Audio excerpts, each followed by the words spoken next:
વાત અમદાવાદ શહેરની કરીએ કે જ્યાં સામાન્ય વરસાદમાં જ પૂર્વ વિસ્તાર જાણે કે પાણી થઈ ગયું છે। નવા નરોડાના ગોપાલ ચોકમાં ગોઠણસમાં પાણી ભરાયેલા જોવા મળ્યા। વરસાદી પાણી ભરાવાથી સ્થાનિકો પરેશાન થયા છે। 9 કલાક વીત્યા બાદ પણ 3 ફૂટ સુધી પાણી ભરાયેલા અહીંયા જોવા મળી રહ્યા છે। તો અનેક સોસાયટીઓ જાણે કે પાણીમાં ગરકાવ થઈ ગઈ હોય તેવું પણ જોવા મળ્યું। અનેક વાહનોમાં પાણી ભરાવાને કારણે બંધ પડી ગયા હતા।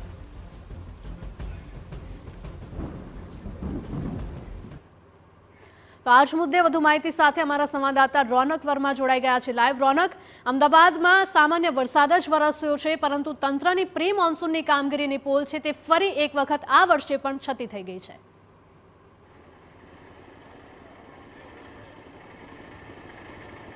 જે બિલકુલથી હિરલ, ગત રાત્રે અમદાવાદના અનેક વિસ્તારોમાં વરસાદ પડ્યો છે, ત્યારે આ સામાન્ય વરસાદ પડવાને કારણે અમદાવાદ અને એમાં પણ ખાસ કરીને જે પૂર્વ વિસ્તાર છે તે ક્યાંક ને ક્યાંક ડૂબ્યો હોય તેવા દ્રશ્યો છે તે સામે આવી રહ્યા છે। આપ દ્રશ્ય જોઈ રહ્યા છો અમદાવાદના નવા નરોડામાં આવેલા ગોપાલ ચોક રઘુવીર હાઈસ્કૂલ પાસેના, કે જ્યાં આગળ સમગ્ર લગભગ 1 કિલોમીટરનો રોડ છે તે પાણીમાં ગરકાવ થઈ ચૂક્યો છે। ન માત્ર રોડ પરંતુ અહીંયા આસપાસની જે સોસાયટીઓ છે તે પણ પાણીમાં ગરકાવ છે। આપ દ્રશ્ય જુઓ, જે વાહનો અહીંયાથી પસાર થાય છે તે પણ અડધા લગભગ એન્જિન સુધી જે પાણી છે, એટલે કે 3 ફૂટ જેટલું પાણીનું સ્તર છે તે અત્યારે અહીંયા પણ જોવા મળી રહ્યું છે।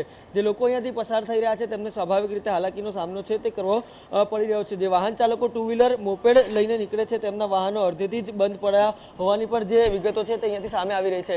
બીજી તરફ હવે રોડની બાજુમાં આવેલી સોસાયટીઓ આપ જુઓ, જે સોસાયટીના લોકો છે તે પોતાના જ ઘરમાં અત્યારે કેદ થયા હોય તે પ્રકારનું પણ જે સ્થિતિ છે તે સામાન્ય વરસાદ બાદ થઈ છે। ક્યાંક ને ક્યાંક વરસાદી પાણી અને ડ્રેનેજનું પાણીનો નિકાલ ન થવાને કારણે જે અત્યારે આ પ્રકારની પરિસ્થિતિનો સામનો અમદાવાદ વાસીઓ છે તે કરી રહ્યા છે।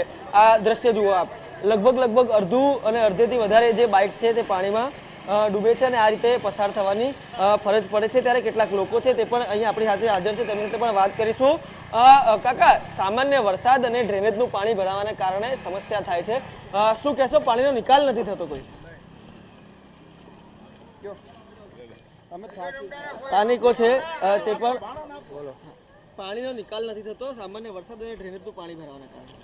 સામાન્ય પાણીનો ડ્રેનેજનો નિકાલ નહીં થતો, બધા નેતાઓને બધી વસ્તુની આ ખબર જ છે। આ આજકાલનો પ્રશ્ન છે નહીં, બરાબર? વર્ષોથી આ પ્રશ્ન ચાલ્યો આવે છે અને કોઈને કોઈ ફરક પડતો જ નથી। જ્યારે ટેક્સ બિલના પૈસા લેવાના આવે છે ત્યારે ઢોલ નગારા લઈને રિક્ષાઓ લઈને નીકળી પડે છે, બરાબર છે? બાકી આ વસ્તુ ટોટલી કોર્પોરેટરને ખબર છે ને બધાને ખબર જ છે આ વસ્તુની પ્રોબ્લેમ છે, પણ આ લોકોથી એ લોકો એવું કહે છે અમારથી સોલ્વ થઈ શકે એમ જ નહીં, મન ફાવે એવા જવાબ આપે છે। કેમ કે એ લોકોને આ વિસ્તારમાં રહેવું નથી, એ લોકોને વોટ લેવાના હોય ત્યારે આવી જાય છે, વોટ લઈને વયા જાય પછી કોઈ દેખાતું નથી અહીંયા। કેમ કે આમાં સામાન્ય પબ્લિકને જો ગટરના પાણી આવે છે, છોકરાઓ નાના છોકરાઓ આ સવારથી સાંજ લગી આ પાણી ઉતરતું નથી, બરાબર? આ આપણી ગિફ્ટ સિટી છે, સમજી લો કે મેગા સિટી ગણો, કોઈ બી વસ્તુ ગણો, બરાબર? આ મ્યુનિસિપાલિટી માટે, એએમસી માટે એક શરમજનક વસ્તુ કહેવાય કે આ પ્રશ્નનો નિકાલ નહીં કરી શકતા। આટલા મોટા નેતાઓ બેઠા છે, આટલી મોટું તંત્ર બેઠું છે, જો આ વસ્તુનો આટલા ટાઈમથી નિકાલ નહીં થતો તો એના માટે આ શરમાવા જેવી વસ્તુ કહેવાય। હવે આમાં પબ્લિક શું કરે એમ કહો? સ્વાભાવિક રીતે અનેક વખત રજૂઆતો છે તે કરી છે, એ અધિકારીઓ હોય કે પછી અન્ય બાબતો હોય। કાકા, શું કહેશો, કેટલા સમયથી સમસ્યા છે? હવે તમને કેટલા સમયની તો કેમ કે અહીંની જનતાને તમે પૂછો તો ખ્યાલ પડે કે કેટલા સમયથી આ દખી થઈ રહ્યા છે। અને અમે તો ખોટું બોલીએ છીએ, ચાલો તમે રિયલમાં તમે જોઈ રહ્યા છો જન સેવા, લોકશાહી, લોકો સેવા કરી રહ્યા છે, કોર્પોરેશન સેવા નથી બજાવી રહ્યા। અમે જો ખોટું બોલતા હોય તમે આનો વિડીયો ઉતારો, અહીંયા કોણ છે? જન સેવા જ છે ને, જન જ છે। આ લોકોએ બોર્ડ માર્યા છે જન સેવા, લોકશાહી। લોકો તો બિચારા પાણીમાં, અમે તો અમારી હાથે કુંડીના ઢાંકણા ખોલીએ છીએ, ત્રિકમ કંઈથી માંગી આવી છે, ભીખ માંગીએ, હજી હાલ ખોલી રહ્યા, આ ગટર અમે હાથે ખોલી છે। કોર્પોરેશનનો માણસ દેખાતો હોય તો અમે ખોટા, બાકી અમે સત્ય કહીએ છીએ। તમને સત્ય દેખાય છે સાહેબ? એટલું જ અમારે, બીજું કંઈ કહેવું। સ્વાભાવિક રીતે હિરલ, લોકોમાં રોષ છે, જે વરસાદ બાદ કામગીરી કોર્પોરેશનના કર્મચારીઓ દ્વારા થવી જોઈએ તે નથી થઈ રહી।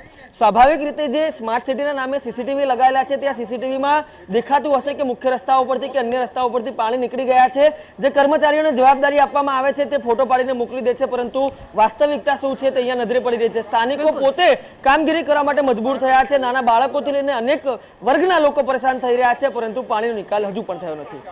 બિલકુલ રોનક, માહિતી બદલ આપનો આભાર. તો અમદાવાદના આ દ્રશ્યો સામે આવી રહ્યા છે કે જ્યાં ઠેર ઠેર અનેક વિસ્તારોમાં પાણી ભરાયેલા જોવા મળી રહ્યા છે. આ સાથે જ ડ્રેનેજનું પાણી પણ બેક મારે છે તેવી પણ ફરિયાદો ઉઠી રહી છે.